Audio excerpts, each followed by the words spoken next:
Everyone, good morning. আমি Rita air family ব্লগসে তোমাদের সবাইকে স্বাগত জানিয়ে নতুন একটি ব্লগ শুরু করছি। আজকে দেখো, কালকে তো দুপুরের পর থেকে আবার বৃষ্টি আরম্ভ হয়েছে। তো সেই ভিজেগুলো মানে স্নানের পর যে জামা কাপড়গুলো কাচা হয়েছিল সেগুলো এখন অবধি মানে সেগুলো শুকোয়নি, তো ওইখানে মেলে দিয়েছিলাম। তো আজকে সকাল হতে না হতেই এত সুন্দর রোদ বেরিয়েছে, আকাশটা একেবারে ঝলমলিয়ে উঠেছে রোদ্দুরের আলোয়। তো ওই জন্য সমস্ত ভিজে জামা কাপড়গুলোকে আগে মানে ঘুম থেকে উঠেই আগে মেন কাজ হচ্ছে যে জামা কাপড়গুলোকে আগে শুকনো করতে দিয়ে দেওয়া, কেননা আবার কখন বলতে কখন বৃষ্টি আসবে।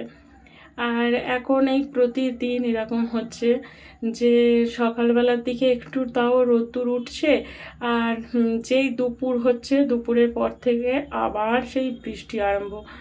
তো অনেকটা পরিমাণেই ভিজে হয়ে আছে সমস্ত জামা কাপড়গুলো, শুধু ওই জল ঝরা মতোই হয়ে আছে।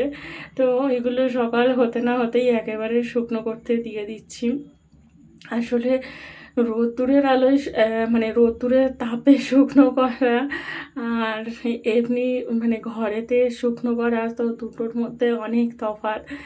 আর কেমন এমনি শুকনো হলেও দেখো চাদরটা দিতে গিয়ে জামাটা পড়েই গেল। আর রোদ্দুরের তাপে শুকনো করতে দিলে এক রকম বেশ সুন্দর ঝরঝরেভাবে শুকনো হয়ে যায়। আর এমনি শুকনো হলে মানে ঘরেতে শুকনো হলে সেটা যেন কেমন যেন একটা স্যাঁতস্যাঁতে হয়ে থাকে, আর ভীষণ একটা বিশ্রী একটা গন্ধ থাকে জামা কাপড়ে। তো ওই জন্য কালকে একেবারে তুলেছি, যখনই বৃষ্টি এসেছে তখনই তুলে নিয়েছি, মানে দুপুরে খেতে বসার সময়। তারপরেই সেগুলোকে ঘরের মধ্যে মেলে দিয়েছিলাম ওই যে সিঁড়িতে দেখলে। তো যেহেতু এখন উপর নিচু কোনো যাতায়াত হয় না, তো ওই জন্যে সুবিধেই হয়েছে, আর জলগুলোও ঝরে গেছে। তারপরেই দেখো চলে এসেছি ঘর মুছতে। আমার নিচেতে মানে আমার ঘরটা ভালো মতো করে মোছা হয়ে গেছে, তারপরেই চলে এসেছি ওপর ঘরে।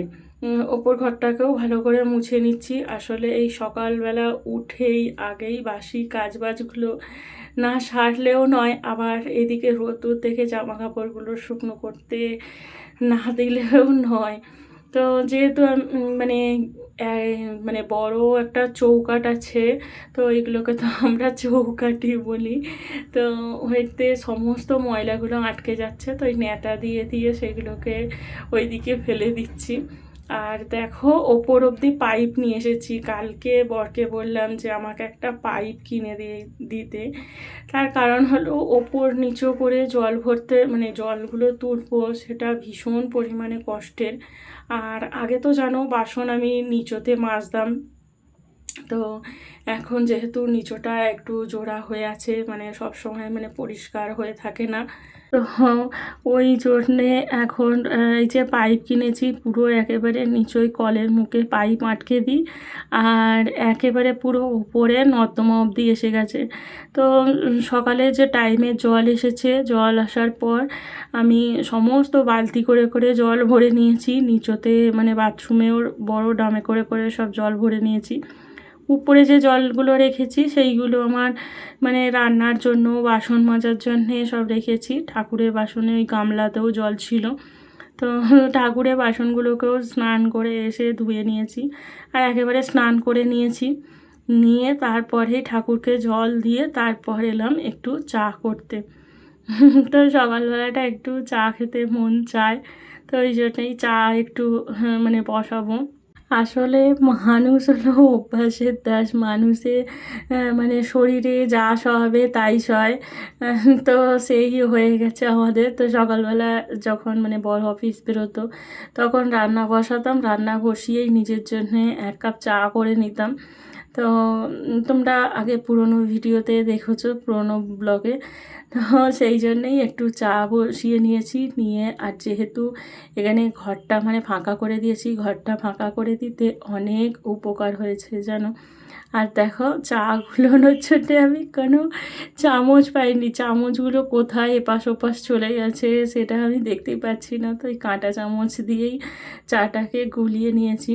আর জানো তো কালকে রাত্রির বেলা এখানে বললাম না যে আমাদের বাড়ির সামনেটা করে মেলা বসেছে, তো কালকে রাত্রির বেলা মেলায় গিয়েছিলাম, গিয়ে তো কি কিনে নিয়ে এসেছি দাঁড়াও তোমাদের দেখাচ্ছি। চাটা অনেকটা হয়ে গেছে, চা একটু ঢেলে রাখি, যখন কেউ খাবে গরম করে দেবো।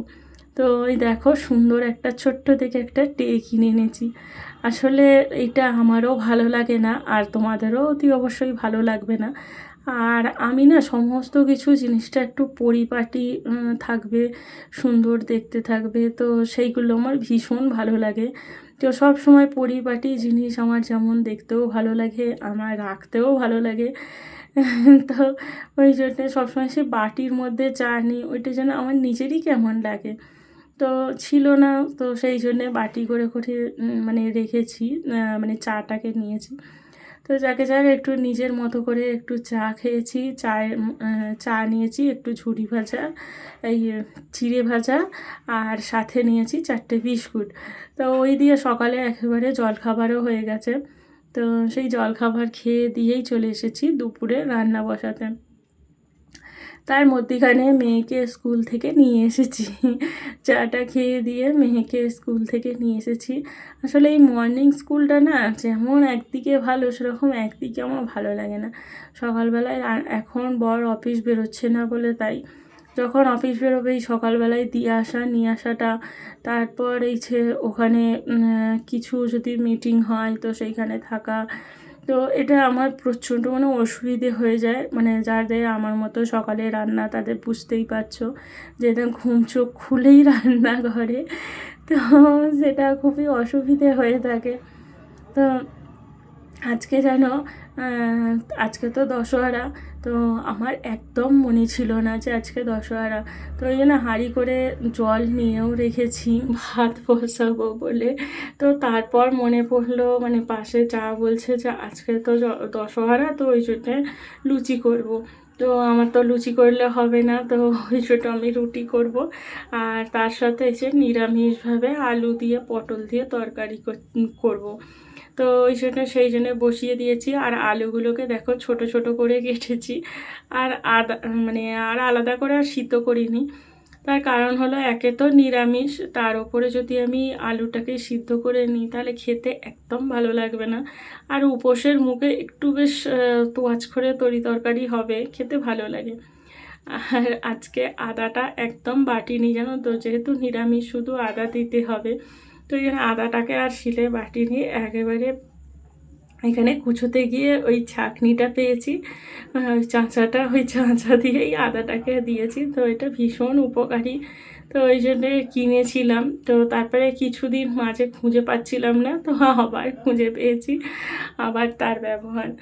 আর তরকারিতে একটু টেস্টের জন্য একটু চিনি দেবো, কিন্তু লকুনদানাগুলো পড়েছিল বলে লকুনদানাগুলোকে দিয়েই তরকারিটা করে ফেলছি। তো আমি কোনো জিনিসটাই ফেলি না, সব কিছুটাই মানে আমি কাজে লাগিয়ে দেওয়ার চেষ্টা করি। তো দেখো তোমাদের সঙ্গে কথা বলতে বলতে আমার কিন্তু এখানে তরকারি কষানো হয়ে গেছে, আর জল ঢালাও হয়ে গেছে। তো এটার মতো সিদ্ধ হোক, ততক্ষণে রুটিগুলোও করে ফেলি। তো তরকারি তো হয়ে গেছে, আর ননস্টিকে করলে তরকারিটা একটু বেশিই তাড়াতাড়ি হয়ে যায়। আর এই দেখো রুটি করছি। তো প্রথমে ভেবেছিলাম যে একটু পরোটা করব, তারপরে যেহেতু তেলের, তো ওই জন্য আর মানে করিনি, কেননা গ্যাস অম্বল হয়ে যাবে, তো বুঝতেই পারছো। তো ওই জন্য আর পরোটা বা লুচি ওগুলো কিছু করিনি, একেবারে পুরো ডিরেক্ট রুটি করেছি। আর আগুনে সেকা এরকম গরমা গরম রুটি ভালোই লাগবে, আর তরকারিটা খুব সুন্দর টেস্ট হয়েছে। তো এইখানে এই যে 7-8খানা রুটি করেছি, একটা পায়রাদের, আর বাদ বাকি বেশি কেউ আমাদের রুটিটা খেতে চায় না, জানো। মানে ভাতটা যতটা ভালোবেসে, মানে ভাতটা যত ভালো লাগে খেতে, রুটিটা অত ভালো লাগে না। তো এই জন্য আমাদের 6-7খানা রুটি করলেই হয়ে যায়। তো এইখানে এই যে 1 খোলা রুটিতেই হয়ে যাবে। আর শেষে একটু সুজি করব। আর কেননা মিষ্টি আনা হয়নি তো ওই জন্যে। তো একেবারে মানে দশহারা পুজোতে এরকম জমজমাট ভালোই খাওয়া দাওয়া হলো। আর চিঁড়ে মুরগি খেতে হয়, কিন্তু চিঁড়ে মুরগি খেলে যদি আবার মানে গ্যাস অম্বল হয়, তো ওই জন্য মুরগি দিয়ে খাওয়া হয়েছে। তো মানে একটুখানি হলেও মুরগি ঠেকাতে হয়, মুরগি চিঁড়ে এগুলো মানে ফলহার খেতে হয়।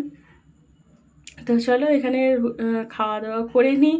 আর এই যে খাওয়া দাওয়া করে নিয়ে তারপর সন্ধেবেলা বেরিয়েছি ডোমজুড়ে। তো ডোমজুড়ে এসেছি, আর ডোমজুড়ে এসে এখানে ফুচকা খাবো না সেটা তো হতেই পারে না। তো ডোমজুড়ে এসে আগে ফুচকা খেয়ে নিয়েছি, নেওয়ার পর এখানে এসেছি জুতোর দোকানে। তো বরের মানে চটিটা ছিঁড়ে গেছে, আর মেয়েও সেই দেখে বলছে যে মা আমারও একটা নতুন চটি চাই। তো ওইটাই ওই বর দেখছে যে এই দিক ওই দিক করে ঘুরিয়ে ফিরিয়ে। আর মেয়ে আর আমি দুজনে মিলে কথা বলছি, আর একটা বাচ্চা এসেছে আমাদের সঙ্গে ওই মানে এন্তার খেলে যাচ্ছে। আর সবাই তো ভিডিও করাটা পছন্দ করে না, তো এই জন্য বাচ্চাটারও আর ভিডিও করিনি। আর এই যে মেয়ে নিল এই জুতোটা। তো কেমন হয়েছে জানিও। তাহলে চলো আজকের ভিডিওটা এই অবধি, তাহলে দেখা হবে অন্য একটি ভিডিওতে। ততক্ষণ অবধি সবাই ভালো থেকো, সুস্থ থেকো, সাবধানে থেকো। দেখা হবে নতুন একটি ভিডিওর সঙ্গে। তো আজকের মতো টাটা।